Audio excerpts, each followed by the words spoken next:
1. Semangat belajar. Baik, pada pagi ini ketemu lagi dengan Bu Widi, mata pelajaran biologi. Kita akan membahas tentang materi sistem pencernaan pada manusia. Sehat semua ya? Apakah pagi hari ini sudah sarapan semua? Kalau sudah, alhamdulillah. Berarti sistem pencernaan kalian tidak terganggu. Artinya, kalian dalam keadaan sehat.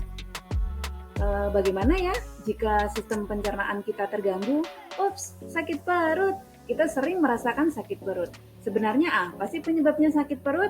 Kemudian di dalam perut itu sebenarnya ada organ apa? Yuk kita pelajari.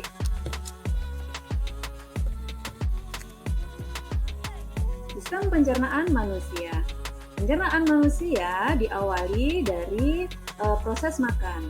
Makan yaitu memasukkan makanan ke dalam mulut, kemudian akan diubah teksturnya agar menjadi lebih lembut lagi sehingga dapat dicerna oleh tubuh dan dapat diserap sari-sari makanannya oleh tubuh. Nutrisinya akan diperlukan oleh tubuh kita. Kemudian di dalam sistem pencernaan itu diawali dari mulut. Di dalam mulut ternyata ada 3 organ yang berproses dalam sistem pencernaan. Organ yang pertama itu adalah gigi.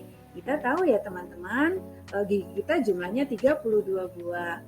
Macam gigi kita ada gigi seri, gigi taring, dan gigi geraham. Gigi seri berfungsi sebagai memotong makanan. Kemudian gigi taring fungsinya untuk merobek makanan. Sedangkan gigi geraham fungsinya untuk menggilas makanan. Selain gigi, di dalam mulut terdapat lidah. Lidah adalah organ perasa. Selain organ perasa, fungsi dari lidah adalah untuk membolak-balikan makanan. Kemudian selain gigi dan lidah, di dalam mulut ternyata ada air liur atau saliva. Fungsi dari saliva adalah membasahi makanan. Jangan lupa, di dalam saliva terkandung enzim petialin. Fungsi dari enzim ini adalah mengubah zat pati atau amilum menjadi glukosa. Kemudian dari mana sebenarnya ya air liur itu berasal? Ternyata ada kelenjar ludah atau kelenjar saliva. Makanya ketika kita merasakan ngilu, kita merasa di bawah rahang kita terasa ada air liur yang keluar. Disitulah letak dari kelenjar ludah kita. Setelah makanan dikunyah di dalam mulut, maka makanan akan dilangsungkan diteruskan menuju ke kerongkongan. Kerongkongan atau esofagus, di dalam kerongkongan terjadi gerak peristaltik, yaitu gerak mendorong makanan oleh otot yang akan diteruskan ke dalam lambung. Di dalam lambung atau ventriculus, itu makanan diubah lagi menjadi lebih lembut lagi, lebih halus lagi.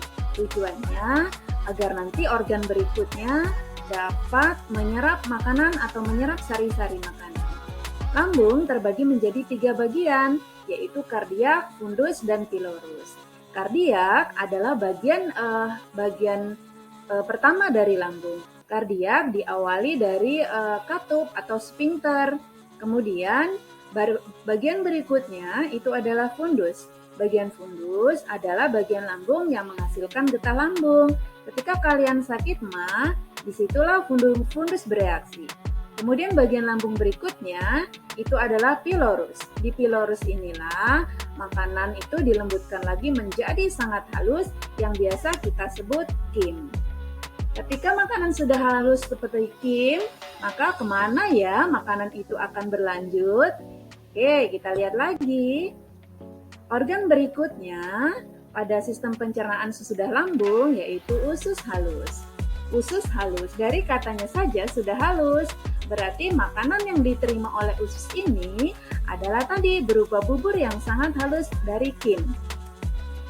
Di dalam usus halus, bagiannya ada 3, yaitu duodenum, jejunum, dan ileum. Duodenum adalah usus 12 jari. Di dalam usus 12 jari itu ada saluran ke hati dan ke pankreas.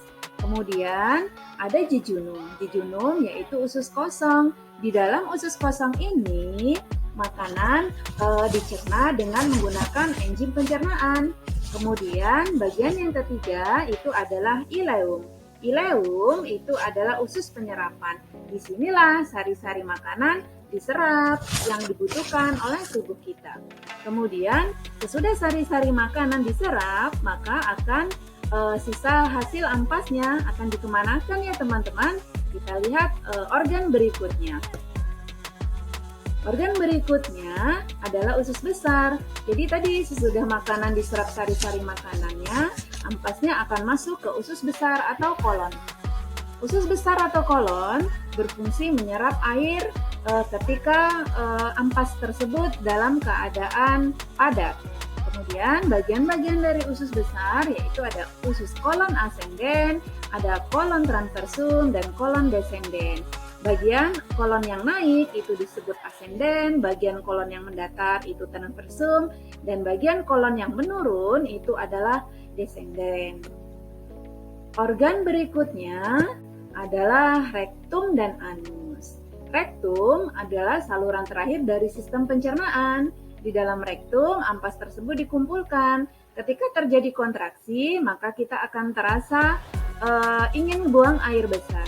Kemudian ketika ampas itu sudah mengumpul, terjadi kontraksi, maka akan dikeluarkan melalui anus. Jadi anus adalah lubang pembuangan dari feses. Proses pengeluaran feses disebut defekasi. Itu ya teman-teman, itu adalah organ-organ dari sistem pencernaan makanan, mulai dari mulut, kerongkongan, lambung, usus halus, usus besar, rektum, dan anus. Kemudian perhatikan lagi di sini ada kuis. Ada dua orang nih, dia merasa sakit perutnya. Yang satu berkata dia bergumam, perutnya sakit, dia bergumam. Gangguan apa ya pada organ ini ketika aku sakit, tapi bagian yang sakit itu adalah perut sebelah kiri atas. Kemudian yang satunya lagi dia berkata, aduh perutku sakit di bagian kanan bawah. Organ apa ya yang terganggu? Baik, Ibu tunggu ya teman-teman kiriman jawabannya. Mudah-mudahan dengan pembelajaran ini kalian bisa bersyukur tentang sistem pencernaan manusia.